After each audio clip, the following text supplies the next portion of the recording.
Hey guys, thank you udah klik video ini. Jadi minggu kemarin kita udah bahas kasus-kasus luar negeri yang menurut aku itu miris banget ya, kayak kasusnya Melinda Bleskovic dan juga zombie Philadelphia, dan banyak kasus lainnya lagi lah yang emang miris banget nih yang terjadinya memang di luar negeri. Tapi ternyata baru-baru ini di negara kita juga ya, bahkan di Jakarta nih ada kasus yang juga miris banget, bahkan ini lebih miris lagi, yaitu soal meninggalnya sekeluarga di Jakarta Barat yang katanya itu karena kelaparan. Awalnya aku tahu kasus ini juga memang banyak banget nih kalian yang share ke aku gitu ya, minta aku untuk ngebahas kasus ini gitu loh, yang emang pas aku baca kasusnya ini memang miris banget gitu loh, dan juga banyak banget nih kejanggalan dari kasus meninggalnya sekeluarga yang ada di Kalideres, Jakarta Barat ini. Jadi langsung aja kita bahas kayak gimana kasusnya. Nah, jadi soal keluarga Kalideres ini, yuk kita bahas.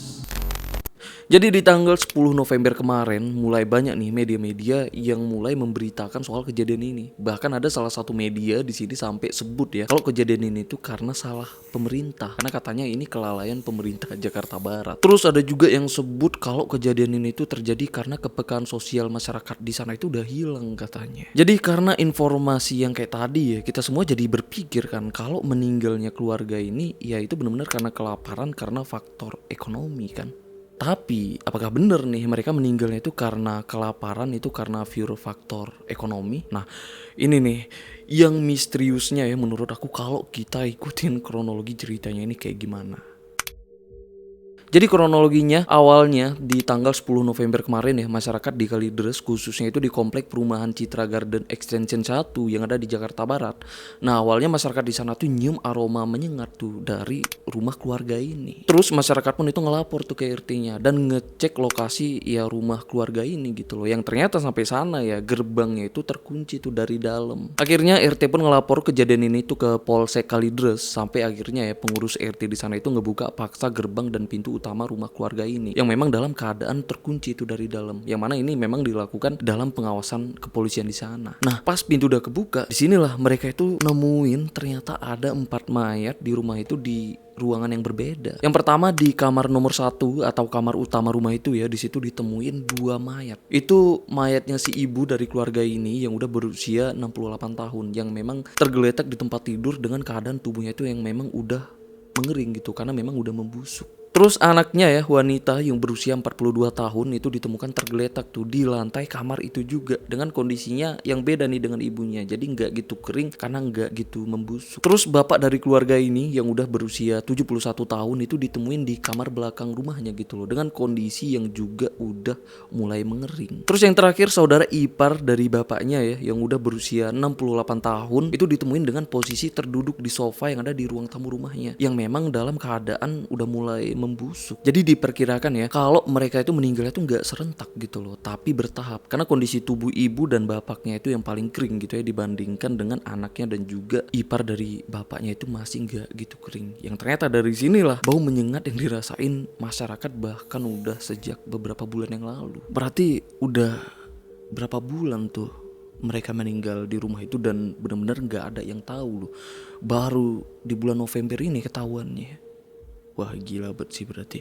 Jadi soal identitas dan nama mereka itu kebanyakan media nggak sebutin ya, tapi ada beberapa media yang sebutin nih namanya secara gamblang. Aku nggak tahu sih ini boleh disebutin apa enggak, tapi kalau kalian penasaran inilah namanya. Oke, kita lanjut. Nah, jadi setelah polisi nemuin tubuh mereka, jadi keempat mayat ini pun itu langsung dibawa ke rumah sakit untuk proses otopsi. Dan hasilnya dinyatakan ya kalau mereka tuh meninggal itu diduga karena kelaparan atau tidak mengonsumsi makanan dalam waktu yang lama gitu loh. Yang ngebuat otot-otot mereka tuh ya mengecil gitu loh saat ditemukan. Dan di tubuh mereka juga itu nggak ada tanda-tanda kekerasan apapun ya. Dan diperkirakan mereka ini sekeluarga ternyata udah meninggal itu sejak 3 minggu yang lalu loh. Bahkan memang ada sejak beberapa bulan yang lalu. Karena mereka itu meninggalnya itu nggak secara serentak, tapi bertahap tuh yang kayak aku jelasin itu tadi. Nah, kenapa bisa tahu bertahap ya? Karena proses pembusukannya itu memang beda-beda sih. Yang mana ini laporan hasil otopsi yang memang dijalankan itu di Rumah Sakit Polri Kramat Jati, Jakarta Timur. Tapi soal mereka yang meninggal itu karena kelaparan, apakah mungkin karena kelaparan yang emang karena himpitan ekonomi alias nggak bisa beli makanan, atau memang karena kelaparan tapi karena faktor lain? Karena wali kota Jakarta Barat pun ya menduga akibat mereka meninggalnya karena kelaparan ini kecil banget nih kemungkinannya. Ya karena mereka ini tinggalnya itu memang di perumahan elit yang ada di Kalideres. Ya tepatnya itu di Citra Garden gitu ya. Jadi kalau kalian gak tahu kayak gimana suasana komplek perumahannya ya kayak gini lah gambaran komplek perumahan yang ada di Citra Garden, Kalideres. Dan kondisi rumahnya juga itu kayak nggak memungkinkan gitu ya kalau mereka ini tuh meninggalnya karena kelaparan karena faktor kemiskinan. Nah ini nih yang sampai sekarang masih jadi pertanyaan besarnya yang akhirnya polisi pun menyelidiki nih kasus ini. Setelah rumahnya diselidiki ya, di sana itu memang sama sekali nggak ada tanda-tanda kekerasan atau perkelahian. Ya semuanya memang rapi gitu loh, nggak ada barang-barang yang berserakan. Dan di meja makan ditemuin semangkuk kapur barus, bedak wajah, dan yang paling aneh ya, di situ ditemuin lilin yang berwarna merah. Kalau kapur barus dan bedak wajah ya mungkin ya diperkirakan itu memang untuk mengurangi bau menyengat keluarganya yang udah duluan meninggal gitu loh. Karena mereka ini meninggalnya itu nggak serentak kan. Nah tapi yang masih misterius nih ya sampai sekarang, ini soal lilin yang berwarna merah yang emang nggak tahu untuk apa, bahkan nggak ada juga gitu yang memperkirakan kalau ini tuh sebenarnya untuk apa. Dan di rumah mereka juga itu sama sekali nggak ditemuin adanya makanan gitu ya, karena kondisi kulkasnya itu sempat dicek yang ternyata kondisinya itu dalam keadaan kosong. Ya biarpun perabotan rumah itu masih lengkap gitu ya, contohnya kayak mereka ini tuh ternyata punya kulkas, tapi kok bisa ya meninggalnya itu karena kelaparan. Terus barang-barang di rumah mereka pun itu udah banyak di packing ke kardus, jadi kayak orang mau pindahan. Nah ini juga nggak tahu nih maksudnya apa, kenapa bisa kayak gini. Jadi Pak Handoyo dan istrinya yang bernama Ria Astuti yang memang sebagai pihak dari keluarga mereka ya, ini juga kaget kalau emang mereka ini tuh meninggalnya karena kelaparan karena nggak mampu. Apalagi menurut Pak Handoyo ini ya, kalau mereka sebenarnya itu nggak sesulit itu gitu loh. Karena ya yang dia tahu kalau si ibu dari keluarga itu ya kerjanya itu jualan kue, terus bapaknya itu kerja kantoran. Biarpun ya Pak Handoyo ini nggak tahu ya kalau anak dari keluarga ini yang berusia 42 tahun tadi itu nggak tahu tuh kerjanya itu sebagai apa. Ya tapi minimal mereka ini tuh punya kerjaan gitu ya, yang harusnya kayak nggak mungkin gitu loh kalau mereka itu meninggalnya karena kelaparan memang karena faktor ekonomi. Dan juga nih ya menurut Pak Handoyo dan istrinya, kalau mereka itu memang udah selama lebih dari 20 tahun loh nggak ngumpul keluarga semenjak mereka ini tuh pindah ke perumahan yang ada di Citra Garden. Jadi keluarga ini emang sangat-sangat menutup diri gitu ya, bahkan dengan keluarganya sendiri. Jadi menurut tetangganya ya, kalau mereka sekeluarga itu memang benar-benar tertutup banget gitu loh, yang emang sama sekali nggak bersosial tuh dengan tetangganya. Bahkan tetangganya itu banyak yang nggak tahu berapa orang sebenarnya yang tinggal di rumah itu. Jadi kebanyakan tetangganya yang tahu cuman si bapak dan si ibu aja. Jadi memang saking tertutupnya nih mereka ini. Padahal menurut Pak RT-nya ya, kalau mereka ini udah tinggal di sana itu udah selama 20 tahun. Nah jadi menurut pengakuan Pak RT-nya juga, kalau mereka sekeluarga itu memang jarang berkomunikasi dengan tetangga-tetangganya. Bahkan petugas Jumantik pun itu gak dikasih masuk loh ke rumahnya. Nah jadi mungkin ada dari kalian yang gak tahu apa itu Jumantik. Jadi Jumantik itu petugas yang masuk ke rumah warga gitu ya, untuk ngecek kondisi jentik yang ada di rumah itu gitu loh. Nah jadi petugas ini pun gak dikasih masuk nih ke rumahnya.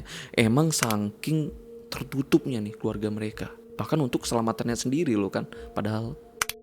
Dan menurut pengakuan dari salah satu tetangganya ini ya, katanya dia ini pernah ngelihat si bapak dari keluarga itu yang keluar dari rumahnya itu dengan keadaan sebelah kakinya yang dibungkus dengan plastik hitam. Nah jadi ibu ini tuh sempet nanya tuh, itu kakinya kenapa, dia nanya gitu kan, dan bapak itu sama sekali nggak ngejawab. Ini nih salah satu hal yang misterius gitu ya dari kasus ini, soal plastik hitam yang dibungkus di sebelah kakinya. Jadi sampai sekarang ya nggak ada nih yang tahu kenapa kakinya itu dibungkus dengan plastik. Karena biasanya kalau kaki orang sakit atau luka itu kan dibungkus dengan perban kan, atau minimal kain lah. Nah tapi ini kenapa plastik? Ini nih yang masih misteri juga. Jadi soal keluarga ini sebenarnya apa nih yang terjadi dengan mereka? Apakah mereka mungkin meninggal karena kelaparan, atau mungkin karena nggak kelaparan, atau karena kelaparan tapi bukan karena himpitan ekonomi, tapi mungkin karena faktor lain? Bisa aja mereka memang sengaja untuk kelaparan kah? Karena menurut Pak RT-nya ya, kalau keluarga ini tuh keluarga yang mapan gitu loh. Sebelumnya sempet punya mobil. Bahkan ini bukan keluarga yang nerima bansos. Karena keluarga ini tuh sempet punya mobil gitu loh, Honda CR-V dan juga 1 unit motor. Biarpun ya akhirnya mobilnya itu di downgrade jadi Honda Brio. Ya tapi minimal punya mobil, kan aneh ya. Punya mobil tapi meninggal karena kelaparan. Apalagi menurut keluarganya tadi kalau mereka itu pekerja kan, bukan pengangguran. Apalagi ya perabotan di rumahnya pun itu terbilang lengkap gitu loh, kayak punya kulkas contohnya. Karena menurut aku nih ya, kalau orang memang kelaparan karena memang kesulitan keuangan, itu bakal ngejual atau ngegadai barang yang ada kan, ya supaya mereka nggak sakit karena nggak makan. Normalnya gitu nggak sih? Biar nggak sakit aja mereka rela gitu loh ngejual barang. Tapi ini kok bisa gitu loh? sampai meninggal. Padahal barang-barang di rumahnya banyak. Terus yang janggalnya lagi nih ya, mereka ini itu meninggalnya itu nggak serentak. Memang aneh sih kalau orang meninggal kelaparan serentak itu nggak normal sih. Nah tapi faktanya ya mereka ini itu meninggalnya nggak serentak, jadi bertahap. Yang jadi pertanyaannya nih ya, kenapa salah satu dari mereka itu nggak langsung minta bantuan setelah salah satu dari keluarga mereka itu meninggal karena kelaparan? Kenapa justru ya dia itu nutupin bahu mayat keluarganya gitu loh dengan kapur barus? Kenapa nggak keluar minta bantuan, nelpon polisi atau apapun lah? Ini sih yang janggalnya sih yang menurut aku, yang memang harus ada jawabannya sih ini. Karena memang banyak kemungkinannya dan banyak misterinya gitu loh. Takutnya ya jadi konspirasi liar kan. Kalau jadi konspirasi liar masih mending lah ya. Tapi gimana kalau seandainya ya, kalau ini tuh pola kejahatan yang dilakukan pihak ketiga? Bukan gak mungkin ya, kalau memang ini pola kejahatan ya bakal terjadi lagi di lain waktu dan di lain korbannya. Karena kan ini bersifat meresahkan masyarakat gitu ya, kalau memang ini kriminal. Yang mana kita masyarakat, jadi kita ya harus tahu gitu loh apa yang sebenarnya terjadi di balik kasus ini. Jadi karena ini yang memang masih janggal banget, akhirnya penyelidikan ulang pun itu dilakukan, mulai dari penyelidikan ulang forensik dan juga penyelidikan ulang rumahnya gitu loh, yang lebih detail lagi. Karena menurut penyelidikan terbarunya ya, kalau kematian mereka karena kelaparan itu memang masih nggak bisa dipertanggungjawabkan, alias ada kemungkinan lain gitu loh. Mungkin aja mereka ini matinya itu bukan karena kelaparan. Karena di rumah itu juga setelah diselidiki ya, di sana penyelidik itu nemuin bungkus makanan. Nah mungkin penyelidikan sebelumnya itu nggak ditemukan adanya makanan kan. Nah tapi di sini ditemukan nih adanya bungkus makanan. Dan penyelidik juga nemuin handphone dan juga itu beberapa berkas yang mungkin itu dokumen dan juga catatan gitu ya. Yang mungkin aja di sana polisi nanti bakal nemuin petunjuk baru nih soal sebenarnya apa yang terjadi dengan keluarga ini. Ya semoga misteri ini cepet terbongkar gitu ya dari handphone dan juga berkas-berkas yang ditemuin polisi. Ya mungkin di sana memang ada jejak soal apa yang terjadi dengan mereka ini. Ya semoga kayak gitu. Karena memang misteri banget nih soal apa yang sebenarnya terjadi dengan mereka. Karena pihak keluarganya pun memang bantah ya kalau mereka itu meninggal karena kelaparan.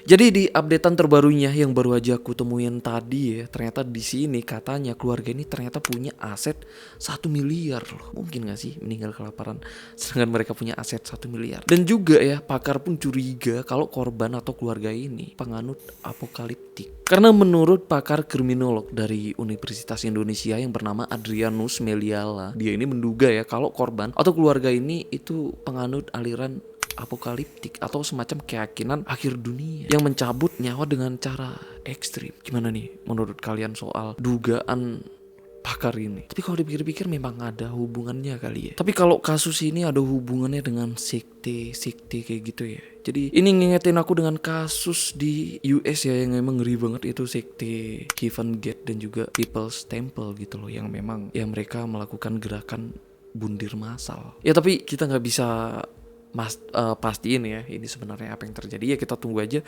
kayak gimana hasil dari penyelidikan polisi. Nanti kalau hasilnya udah keluar mungkin kalian lebih gercep dari aku gitu ya nemuin informasi terbarunya. Jadi kalian bantulah share ke aku gitu loh. Ya biar aku juga bisa secepatnya share kasus ini ke kalian juga. Karena kita udah terlanjur ngikutin kasus ini, jadi ya harus kita ikutin sampai selesai gitu ya. Karena memang udah terlanjur penasaran gitu loh. Karena memang sebenarnya ya semua kasus yang ada di bumi ini sebenarnya bisa jadi pembelajaran gitu loh untuk kita semua, minimal ya untuk save gitu ya untuk diri kita sendiri. Karena jangan sampai kita baru tahu hal yang mengerikan ya di saat kita yang jadi korbannya.